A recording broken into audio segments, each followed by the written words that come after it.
Martin Luther King Jr., Malcolm X, and James Baldwin are widely recognized as some of the most influential heroes of America's civil rights movement, but little is known about the women who raised them.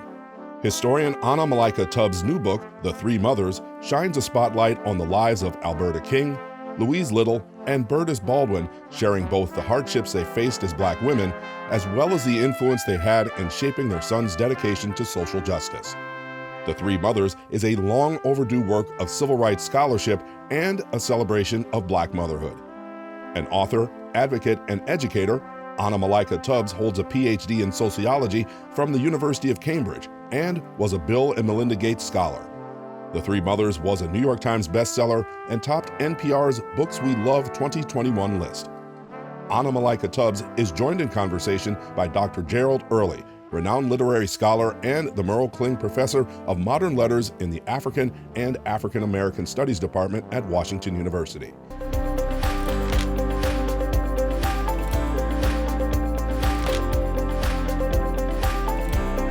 And I'm really pleased today to be able to have a conversation with Anna Malaika Tubbs, who is the author of The Three Mothers, how the mothers of Martin Luther King Jr., Malcolm X, and James Baldwin shaped the nation.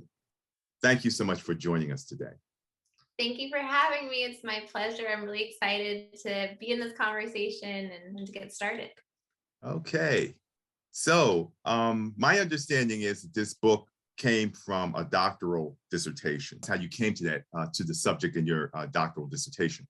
Yeah, definitely. So when I started my PhD at the University of Cambridge, I was really inspired by a few different things that were happening outside of academia. Number one was Hidden Figures, this incredible book by Margot Shetterly that went on to become this blockbuster. And I was inspired that she had uncovered this history that we should have known all along, but I was also infuriated that this was the first time I was hearing these women's names. And so I felt this kind of charge to be someone who found other hidden figures.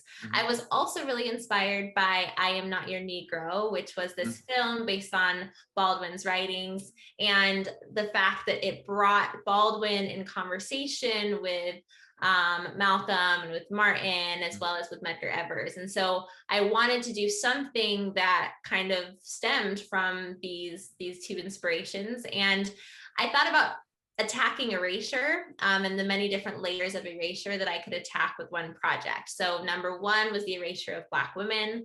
I also then thought of roles in our society that I think are overlooked and are not given the credit that they deserve. And motherhood came to mind immediately. And then I thought about the civil rights movement because we so often come back to it in our conversations and policy and what we're doing in the world, but we talk about it from such a male perspective. And so I said, we're going to do something around the civil rights movement, something with motherhood, something with Black women. And I looked up several different pairs in terms of mothers and their children and leaders. But I decided on these three because all three mothers were born within 6 years of each other, and their famous sons were born within 5 years of each other. So that kind of gave me this aha moment where I said I can connect these three very unique and beautifully diverse stories and bring them together through chronology. And for this book, do you have a particular audience in mind? Was there some audience out there particularly that you wanted your book to reach? I'll say first, I knew I wanted it to be a trade book. I knew I didn't actually want to publish this with an academic press because I wanted people outside of the ivory tower to pick up this book, be interested in reading it, and that it be accessible to everybody. And so that was first and foremost my goal. And then secondly, I mean, I always thought about Black women, my fellow Black women, and what would happen when they read the book and what would they feel and what would they experience. I wanted them to feel seen, for us to be respected, for us to be represented in ways that we're not usually afforded, which is that, you know, we are a diverse group. We are all so different from each other, and we come from all of these backgrounds. And that's what makes us so powerful and so strong. We're not this monolith. We shouldn't be reduced into categories. We shouldn't be objectified. We should be seen as the full complex human beings that we are. And so that was number one. Number two, I thought about everybody else. This book is for everyone, and what they can do to make this world better for Black women is not only for us to just say, wow, interesting that we've learned about 3 new people that we didn't know about, but it's also to say, what are they teaching us for our moment, the moment in history that we're living currently, and the issues we're still facing, whether that's, you know, race, with sexism, with all of the many different things that we're currently still facing, and what Alberta, Bertus, and Louise could teach us about that. In doing this book, you're writing about these 3 women: Louise, who is the mother of Malcolm X, Bertus, who's the mother of James Baldwin, and Alberta, the mother of Martin Luther King Jr. And they're not, as you say, they're not literary figures. They're not figures about whom a lot is written, and things like that. So what were your biggest challenges in doing the research for a book like this?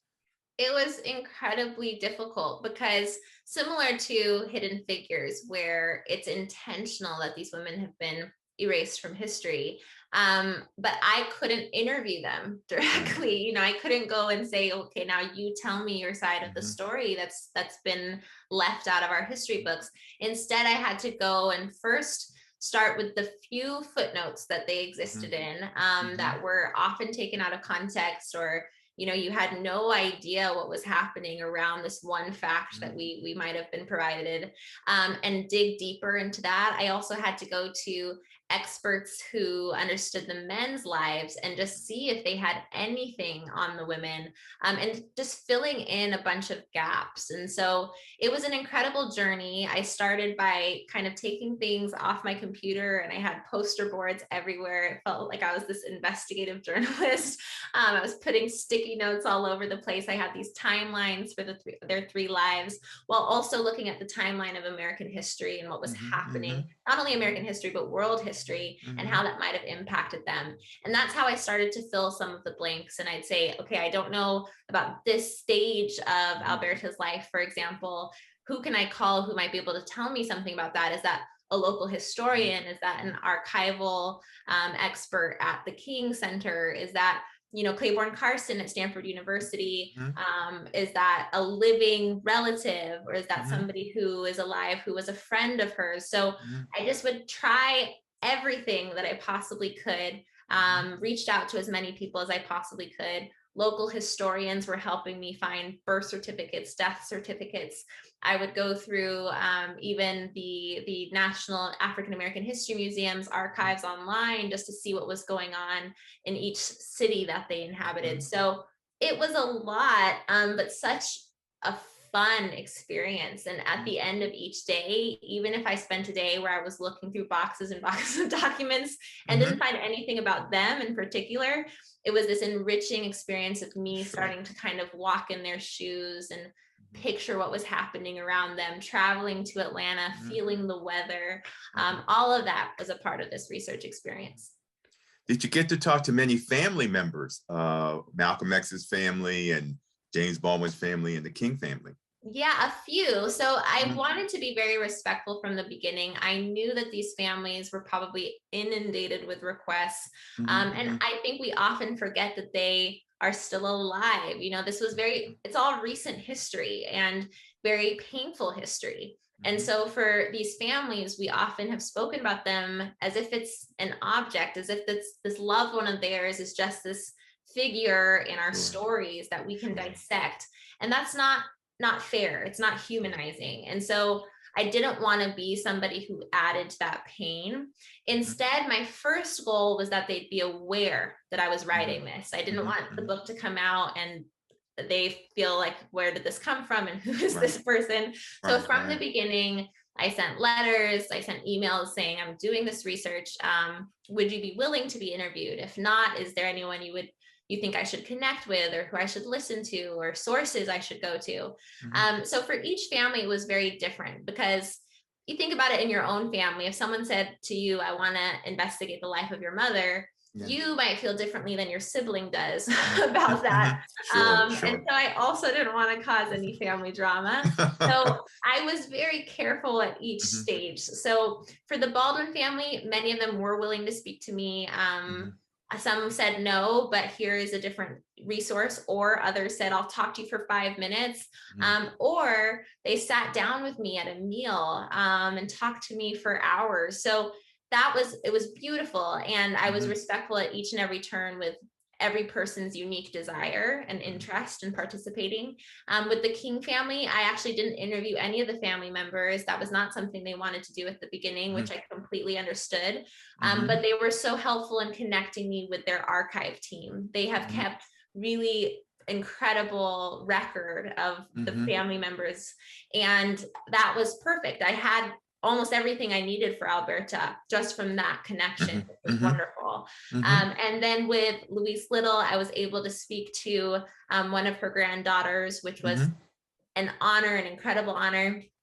I just never knew when she was going to be available. So she would call me when she was available, but otherwise I couldn't contact her back. I didn't have her number. So I would just kind of wait. And if the call came through, I was ready and had my notes. So it was again, very cool and interesting stage of my life where I just sat by the phone and waited. But I am really happy that since the book has been out, even family members who didn't want to talk at the beginning and were unsure of what the project was have now been very supportive. Oh, that's great. I'm grateful to have made them proud. Oh, that's great. That is great. I wonder if you could talk a little bit about the importance of what you found the importance of religion to be, and how these women saw themselves and how they saw their families.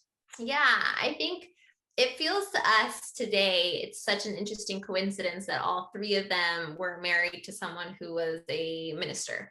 That sounds like, whoa, what a weird fact that all three of them have this coincidence. But as actually Evelyn Higginbotham reminds us in Righteous Discontent, that the church was this only space where Black people could organize, where we could meet each other's needs, where we could, speak and be leaders and be seen as human beings in a country that was run by Jim Crow. And so it's actually not quite as rare of a thing as it would be today to have three people that I'm studying who are all married to ministers. It's instead more representative of the fact that these were three families who were involved in change and social movements, and they believed that they could do something to change the state of racism and inequality in the United States. Baldwin at one point seemed to be, he was on the path when he was a teenager to become a minister. His father had wanted him to be a minister, and then he walked away from it. Do you think his mother played, in your research and in your thinking about this matter, you thought about it more than most of us have, do you think his mother might have had any kind of influence in his not becoming a minister? I would say yes, but only to the extent that she wanted to support him in what he wanted to do. And so when Jimmy says, that's not the path that I want to take, I am a writer, and one of my teachers wants to take me to see a play and thinks that I could really do something with this, it's Burtis who stands up against an abusive husband who is very much against James Baldwin doing any of these things, and says, yes, he's going to do that. Because Burtis herself is a writer. She also believes that you can help change people's minds through your writing, and that through your words, you can allow people to let go of their own pain and hatred and help them to find healing and see the light in the world. And so she's always encouraging all of her children, not only James, but when he's recognized for this talent, there's something in her that says he needs to do this, because she knows what it's like for that dream to be taken away from you or to be kept from following that path. And that is 100% what allows him to be able to pursue that career. Do you think it's a particular challenge to be a Black parent? Do you think Black parents have particular challenges with their families and raising their children that you think are important, that enough people do not know about these particular challenges that Black parents have? Oh yeah, I mean, it's a completely different experience of parenting, because even to the extent of a question, will I teach my child about race? Will I teach my child about racism in this world? We don't have that choice. We have to. It's about our mhm, survival. So mhm, there's going to be a constant conversation that's even different in the way we parent our children, mhm, and think about telling them about the ugly truths of the world that they're going to encounter. mhm. They are going to see inequity, even if we, for some reason, decided not to tell them about that. So Mhm, again, mhm, going mhm. back to it, it's not a choice. Now, I was wondering if there's anything special you hope your readers might take away from your book about Martin Luther King Jr. particularly, or Yeah. what would you like for them to take away?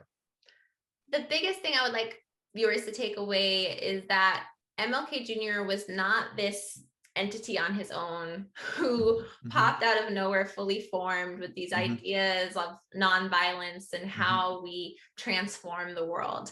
Instead, he is connected and rooted to a family. He mhm, was mhm, raised in a wonderful community, this mhm, church that believed in social justice, a mother who was so well educated, who took her talents and applied those to her mothering, and took her mhm, passions for freedom and applied those to teaching her children how to join her in that fight. Similarly to the way in which she brings her husband under her wing and tutors him and helps him get his college degree. There is so much more to MLK Jr.'s story that we have to learn and appreciate to even better appreciate and respect him, and to also humanize him. If mhm. we think about him as this kind of deity that stood on his own, we're falling for a strategy of oppression, which is that if you take away that person, that it all ends. But Mhm, that's mhm. not the case. The reality is he was well rooted and well connected to the loved ones who came before him. That's great to hear. The My grandson last MLK Day, I asked him what did he learn, and he says he made a speech. He's That's not. what we've reduced it to. He made a speech, and I said, "Well, it's a little more to it than that." How have you felt about the critical reception of your book? Did you feel pleased with the critical? Could you talk a little bit about the critical reception of the book? Yeah, definitely. I was blown away. It's amazing to Mhm. me at 29 that I'm a New York Times bestselling author. There's It's nothing really wrong with amazing. that. I am so, so grateful for that. And also that it was a New York Times editor's choice and Amazon editor's choice, that all these publications wrote about it. And it, for me, that just means we need more stories, and we're all hungering for more stories that we're not being told enough of. That we want to hear stories about Black women, we want to hear stories about moms, we want to have all of us represented and seen. And a lot of people have said to me, this was such a unique idea. How did you come up with this? I don't think it's unique or creative at all. I'm surprised I'm the first person that thought, what about their moms? And so, yeah, I've been blown away. I am so grateful for everyone who has picked up this book. And I just hope that that continues, because this is all about more people learning the names Alberta King, Bertus Baldwin, Louise Little, that they be honored in the way that they deserve to be, but also not only as individuals, but what they mean for us as a collective, as Black women, that we deserve to be seen and we deserve to be treated with that dignity and that respect. So I'm just grateful. I'm so, so honored and grateful by the critical reception. The book made me think about a number of things, and one of the things I thought about was about Black mothers in African American culture, and it brought to mind Lorraine Hansberry's play "A Raisin in the Sun." Now that's probably almost without question the most famous play written by a Black person in the United States. I don't think there's any dispute about that. But your book made me think about, here is a play that really is about a mother's relationship with her son. I thought about it in somewhat different way after reading your book. It also made me think about both Richard Wright and Ralph Ellison, that with their most famous novels, Richard Wright, Native Son, and Ralph Ellison, When the Invisible Man, they both dedicated those books to their mothers. And I hadn't thought about that before until reading your book. And I said, oh, that's really something that, people haven't brought these things out as much as they should have, that these two men dedicated their most famous books to their mothers. And so I'm very grateful that you made me think about these things that are there, just as you point out in your book, that are there, but they haven't been brought to people's attention as they should be. Yeah. It feels like this kind of unspoken truth. Yeah. I think a lot of people would say, of course, my mom is, the most important person who led all of these things for me and inspired me and always was there for me, etc. But what I'm saying is we need to vocalize that more. And we also need to pair that admiration with action for mothers, that we no longer see them as these selfless beings who don't have needs of their own, but instead where we say, okay, if we believe that mothers are our leaders, if we believe that my mom inspired me to do all of these things, then we all should be able to say, okay, our country needs to support this role. And we need to think about parental leave, not as some kind of privilege, but a right. We need to respect this role. We need to speak about it with this kind of honor, and think, more and more about all these people who are dedicating their works to their mothers. That's not just a coincidence. There's real work and sacrifice behind what mothers are doing. And it's just time that we change the narrative around that. Fair enough. Fair enough. What is your next project? Oh, I have so many right now. I'm really excited. But I'm also a mother to two beautiful young children. So I try to spend most of my time with them. They are my number one priority.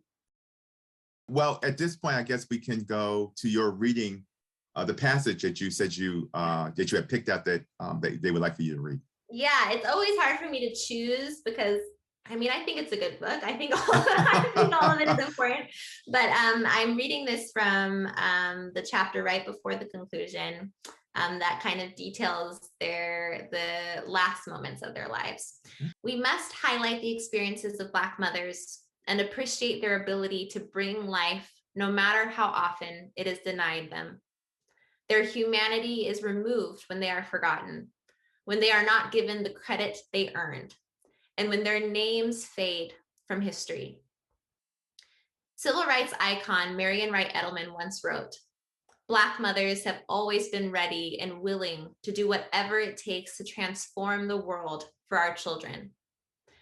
And I am saying it is now time that we give them their due recognition in return. Through honoring Alberta, Louise, and Bertus, learning their stories, and keeping their names alive for years to come, we can give them back the gift of recognition they deserve. We must also honor Black mothers who are currently doing the work to transform our world. May they be seen, may they be celebrated, and may they be thanked while they are still alive to hear it. Anna, thank you so much for joining us for this discussion today, and thank you for writing the book. I'm glad it's a success, and I hope it continues to be one. I hope you continue to have success with your future projects. Thank you so much for having me, and thank you everyone for listening.